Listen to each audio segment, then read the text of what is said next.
Well, I write with Donnie McCleary, and see, the thing is, I don't say that it's an insult because he doesn't. I care too much about what I wear, and Donnie couldn't give a. Donnie, Didn't he? Donald Duck does, yeah. I mean, it's mostly kind of science fiction T-shirts and cargo pants, and that's fine. Best of luck to him. It's not how I roll. But I'm, he refreshingly doesn't care what he wears, so I'm going to say Donnie McCleary. Good on him. Moaniest, oh mate, I worked with a couple of actors. I can't even name them, but we were in a production together, and they clearly thought they were the stars of the production.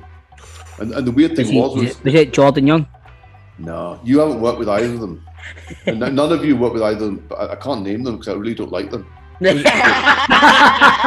So what was really funny was that this was 15 years ago, so everyone's on the wiki. What did Sanjeev have gone 15 years ago? But they came from down south, and Hale and Pace. I'm not going to say no, but it's not that. But they were very talented actors, and but they clearly thought this was their gig, right? And what was funny was that we were out filming once. We were on location, and all this swarm of kids came over to get pictures with me, and honestly, their noses couldn't have been more out of joint. Love it. So that was quite funny. Brilliant. That's brilliant. But no, I can't name them, unfortunately. So Hale and Pace. I'd be gutted if I thought Hale and Pace were a pair of bits. They were good, man. Was it Sam and Mark? Was it Sam and Mark? Was it Sam and Mark? Was Isn't it that Sam the and name Mark? of a fishmonger? Sam and Mark. Was it Dick and Dom? I'd be annoyed if they were unpleasant. I like Dick and Dom. That'd be a bit heartbreaking if they were Mooney. That would be. Dick and Dom? Aye. Of all the people I've worked with. Well, apart from myself. Apart from yourself, I've seen you play football. You've got very quick feet, so you'd scarper pretty quickly. I'd be off, mate. But also, I've noticed you're very hard to get off the ball. Got a nice low centre of gravity and quite strong. But I've heard a story that when Jordan Young, that you all know, was doing Blackwatch, and he's working with Paul Higgins, the brilliant Paul Higgins. If you don't know who Paul Higgins is, he's Jamie out of the thick of it, and he's brilliant anyway. Yeah. And they were working on Blackwatch, and word got out that Jordan did martial arts. I don't know if he still does, but he certainly used to. He did that a lot when he was younger, and I think he still kind of dabbles in it slightly. So Paul said, they were in a bar, right? Punch me really hard, and Jordan says that's not a good idea. Paul says, "Come on, punch me." Paul's fit as a flea. You wouldn't want to punch that Paul Higgins guy, wouldn't you? Because he's quite a kind of nice fella. Aye. But then if he's asked you, if he said to you, it's a deal breaker. If you don't punch me, we can't be friends. That gives you a moral dilemma as an operator. So what he did was, Paul said to Jordan, "No, come on, I really, really want you to punch me." And so Jordan did. He gave him one of them. And I've heard this from Paul's side. Paul flew backwards for about 3 yards. He was actually airborne. Aye. So I think I'd quite like Jordan in my corner. Aye. That must be the story Grado was talking about earlier on, Stevie. Get me mixed up going flying. It was Paul Higgins. So Jordan, I wouldn't.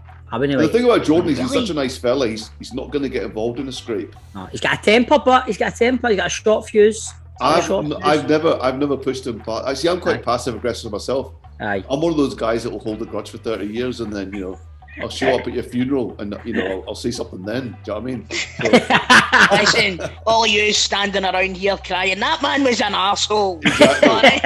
Exactly. Jordan Young is the answer to that question, and the next question brings more nicely to the next question.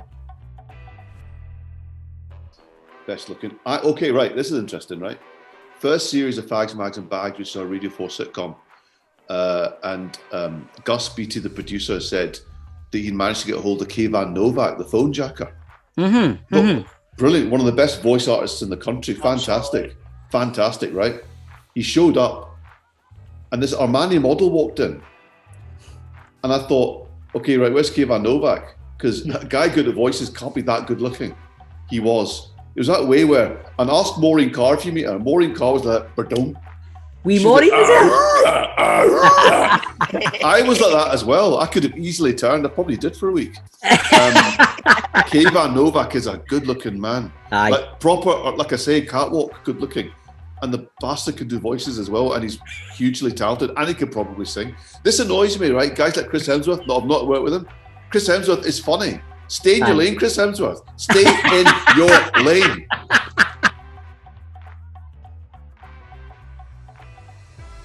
I have to say, when I was doing scenes with Dawn Steele, I mean, I was already on the back foot because I knew she was brilliant, and then I'm playing a partner, so I've got loads of scenes with her, and I just watch her being so brilliant, and then just like cut, and then she's obviously, then we're talking about Tupperware, and then we're back on, and she's back in the moment. I saw her cry at exactly the same point in the same scene in 5 takes, and I think the reason we did 5 takes was that certain Stephen Purden kept laughing. Wouldn't it be me, mate? It'd be Scott Fletcher, mate. It'd be Scott Fletcher. See when you two get together. But I have to say that was pretty amazing. I've had the. See, I did work with one of my heroes. It was Steve Coogan. I'm in a film called Stan and Ollie. I'm in it for one scene. I remember well. I went to the premiere. Oh, because you were there at Coke Ridge. I went to the premiere, Aye. So how good is Steve Coogan as Stan Laurel? So good, man. Class. And how good is John C. Reilly as? I loved the film. I thought the whole film was tremendous. It's a beautiful film, isn't it? Yeah. It's an under-promoted movie. That movie should have been in the Oscar running and stuff like that. Well, do you not think, Chris, that there's so much affection for Laurel and Hardy that it was under-promoted? Mm-hmm. People would have absolutely flocked to see that film, I think. Absolutely. You're right, it went under the radar a bit, but I would recommend to anyone. I mean, ignore the Asian guy that's supposed to be the manager of the Glasgow Empire, right? The rest of the film is brilliant, and they are fantastic. I bet you were the only one that got a cheer. I know. when you came up on the screen, everybody was like, "Hey!" You got to play the Ouija card now and then, you know what I mean? Leah McRae, there's absolutely no disputing that. No disputing that. There's always a drama with Leah. Leah's another hugely talented, again, a quadruple threat is nothing Leah can't do. She can do everything from... Apart from being on set in time. Apart from being on set in time, but then you forgive her because she can do high comedy, high drama, and all steps in between. And again, she can sing. That annoys me. So, Leah, but I forgive her because if she was shite, I wouldn't forgive her, but she's not shite, and therefore I forgive her. Aye, I second that. Me? Yeah. I am as tight as Nigel Farage's arse at Mr. Gale Bulgaria. No, I have this kind of genetic tightness that comes from an immigrant family, and also my dad's really tight. I had to be actually trained by my own wife to, why are we not taking the gift that person's asked? It's not the Asian way. Just going to buy a gift. But, why are you not buying around? Because I'm also the youngest of 3 boys. I was always like, what's everyone else doing? So I'm trying to mend my ways, but I think I'm probably the tightest person I know. I think one of the first times I met you was in the GFT, and you were sitting in the bar. Waiting. I says, can I buy you a beer? And your eyes lit up like a fucking Christmas tree. I'm sitting there giving off that vibe that I'm Scotland's most favourite shopkeeper, and I shouldn't have to put my hand in my pocket. And it generally works. Biggest wind-up merchant. Now Paul Riley. And now what was it? He managed to get a fake number plate onto Mark Cox's car, which just said ball bag, and Mark didn't notice for a full day, and he was getting flashed and waved at on the M8, and he thought, I must be looking particularly handsome today. But Paul somehow, to this day, I don't know where he got it, had got this ball bag number plate onto his car, and I don't know how he managed it. So Paul, he's lucky he never get done for it. Oh, I know. Because you could, on a technicality, you could absolutely get done for that, couldn't you? Aye. So I know Paul's a bit of a wind-up merchant. Also, Greg Hempel as well. Aye. He brought this thing up. So we were rehearsing for Still Game Live, and we were rehearsing at this kind of gym hall just in town in the church.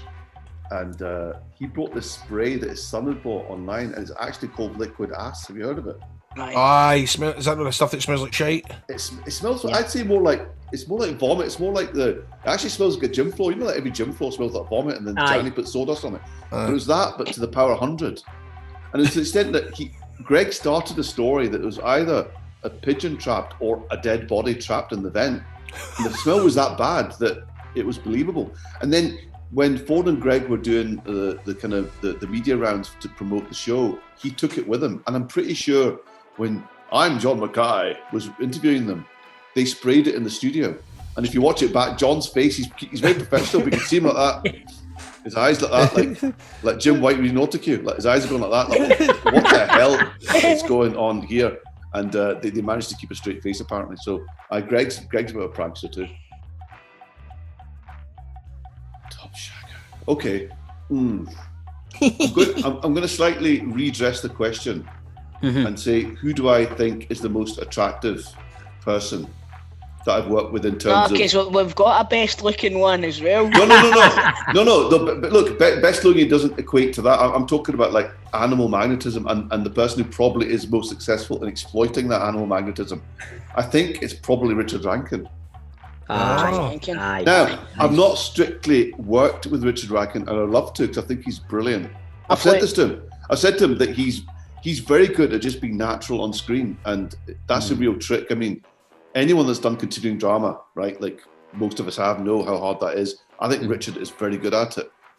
But also, I mean, I've heard stories. In fact, I think Jordan told me once, he said, Richard Rankin never really leaves the room alone, you know? He's just, and the thing is, when Richard and I, the last couple of years when the BAFTAs have been on in Scotland, I've been doing the red carpet interviews, and me and Richard have a total homoerotic thing going on where he totally chats me up and I totally take it. And it's really quite something to behold. We've got this thing, this kind of yearly flirt-a-thon going on.